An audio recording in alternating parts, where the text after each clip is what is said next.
This road goes over a cliff into hopeless night. There's no stopping, there's no standing still. I'm always moving somewhere, but this way will only kill. I'm making a 180. I've got to turn around. Thinking and wishing haven't changed the road I'm on. I want a life of hope, a future without strife. I want loving relationships with people choosing life. My past has happened to me, broken me deep inside. The choices that I made set me on this downhill ride. I'll find some mentors, some people living free, a life worth living where I want to be. They say I must let go of all the damage and hate. I must forgive all of them and trust God with their fate. Forgive myself, you say, but I chose this life. I should have stopped sooner. I shouldn't have survived. I've been my very own worst terrorist, sabotaging my future. My thoughts of self-hate leaving no room for nurture. Christ died for me, forgave the worst I've found, so I could stop before I crashed and turn my life around. So I accept his great sacrifice, forgiveness for my sins. Then I forgive others to break these heavy chains. Where do I want to go? Who do I want to be? What am I thinking? What is my destiny? I thought, then I said. What I did, I became. My habits made me the character I own. I think, I choose, I change. My 180 is just for me. I will fight to stay on this path, to live my destiny.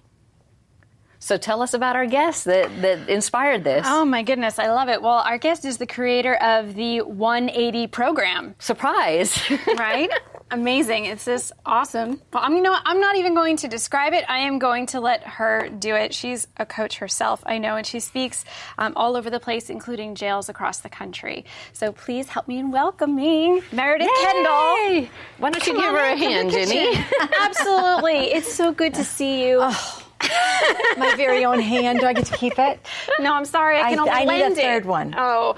I need a third one right now. Maybe for rent. Oh, for rent. I can rent it out. Oh, I've never thought about renting out my hand. A way to fund the ministry. We're going to rent out a helping hand. Oh, there perfect. You go. Meredith, tell us about a little bit about the 180 program that you developed. The 180 program, we started this actually 14 years ago when we started working with single moms living in poverty. They would come and ask us questions. We'd have them over for dinner. And basically... When you say us, you mean you and your husband? Me and my husband. And basically, funny that you keep saying the word redemptive, if you will take this 8-week study, you will write your redemptive story with the backdrop of the cross without even realizing it. Wow. And so... I just got chills. And... we use my story in it of growing up with abuse and that kind of stuff, and how finding Jesus and finding that relationship, but it wasn't through religion, it was through that relationship. It was through searching the scriptures. It was through changing the way I was thinking and starting over. And I tell people all the time, my husband was my 180 person. You know, he was the one who saw something different in me when I was in all those self-sabotaging, self-defeating cycles of life. Right. And he was like, you've got to stop. You've got to stop doing this. There's something more for you than continuing in this cycle. Wow. So that's how it started. And I got to sit through your course when you were filming it, right? Yes, we were filming it. We did an 8-week video series because this is used across the country. And a lot of people were saying, well, you can't come teach it. So would you consider doing a video series? So that is now available for people to use across the country. It's just a DVD. It's 28 minutes. They pop it in, then they can teach around it. Which is awesome. And getting to watch that live inspired that poem. I went and wrote it, just flowed right out because it was all pieces of what you're teaching that I had a chance to see how that had worked in my life to actually change that around, which is really cool. And Meredith, you had something happen to you where you were attacked I was attacked. And I love how the story ends, but would you share with us how it began? In 2011, January, actually, we had been teaching at a facility. On Wednesdays, we were teaching children, teenagers, and it was kind of a last resort, getting them out of their habit loop kind of thing and saying, hey, there's a different way of life. We were actually bringing in ex-gang members that were in wheelchairs with bullets still in their back saying, this is the life. It is not the TV life, kind of stuff. And there was a mix-up in the class time on Wednesday night, and so I left. And when I had parked, I'd parked on the side of the street. It was a neighborhood. Didn't think anything about it. There was a guy standing there. I waved at him just because it was a neighborhood. Well, Thursday I taught at the same place. And so Thursday, broad daylight, came and taught. I taught women at that time, came back, just hung up the phone with my daughter. It was a beautiful, beautiful January day here in Tennessee. And I'd put everything away. And the guy was still there the next morning. And again, I'd waved at him, smiled at him, and went about my business. What I didn't know was that somebody had sent him there to shut me up. We had been working with those children and those teenagers. I keep calling them children because I do have I'm a grandmother. Anyway, but he was sent there because we had been working with the teens and one of them was getting out. And you don't just leave the gang. Somebody gets hurt for it. And he'd let me put everything away. And I felt something. And the first blow took me down between, the door was open, and it took me down in between the door and the jamb of the van. And he just kept pounding on me. And I still remember going, God, this is going to hurt when he finishes. Could you send your angels? Because this is really going to hurt, And I really believe that he sent somebody and that there was an angel scaring him.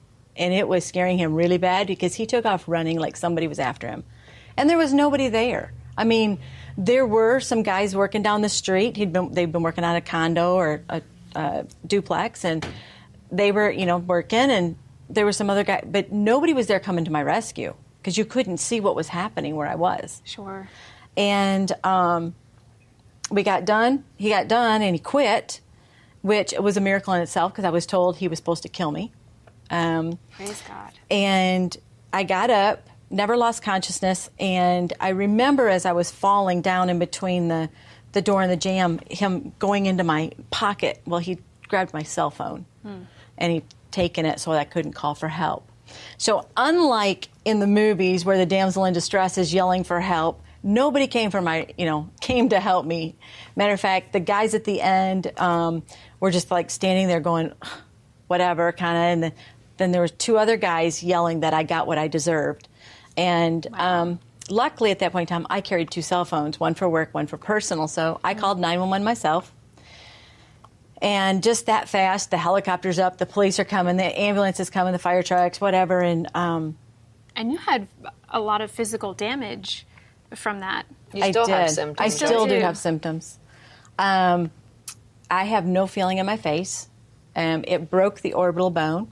And which I would never think that. You ever. can't tell. You You can't tell. face. You'd never be able to know unless you mentioned it. And that's one of the things I have to live with because at any given time, my muscles can relax and my face can start to droop, kind of thing. But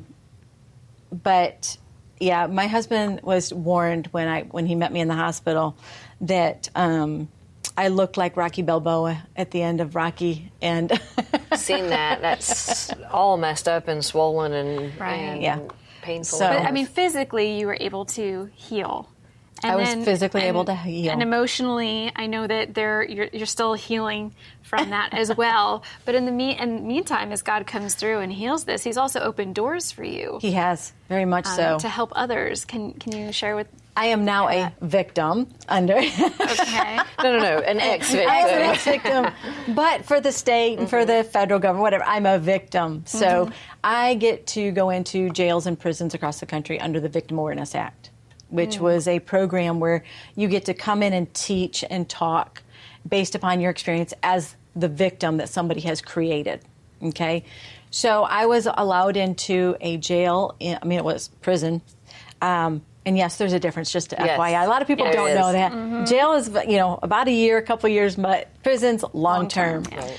And so there was a prison in Columbus, Ohio, outside of Columbus, Ohio, that invited me in. And we're sitting there, getting ready to walk in, really hot day, I'm telling y'all. And going through the gates and walking in, and we're in the cell. We're actually in their physical cell, and they've moved all the bunks to the side, and they've put chairs out, and they've got all these guys sitting here. And so I'm standing in the front of the cell, and the only way out is through all of them. My husband is sitting back with the chaplain, and I'm sitting there, and I'm doing my little spiel, and basically it's an overview of the book.